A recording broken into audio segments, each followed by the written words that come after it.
En un moment de sequera, el ple de Montmeló també ha aprovat un nou conveni pel subministrament d'aigua amb Aigües Ter Llobregat. El nou acord inclou la incorporació del dipòsit del Turó de la Bandera, quan fins ara només tenia previst el dipòsit del Turó de les Tres Creus. El conveni estableix que el cost per l'Ajuntament serà el mateix que tenia fins ara per només un dipòsit. El punt s'ha aprovat amb els vots favorables del PSC, Canviem i Fem, i l'abstenció de Junts.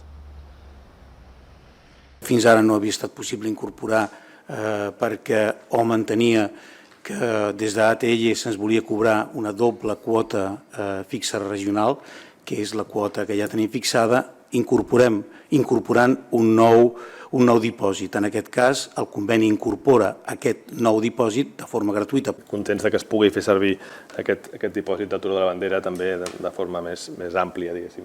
Amb aquest conveni validem o revalidem, en tant que ja l'estem pagant des de principi d'any, aquest augment del preu de l'aigua que ATL va aprovar el mes d'octubre passat, d'un dia per l'altre.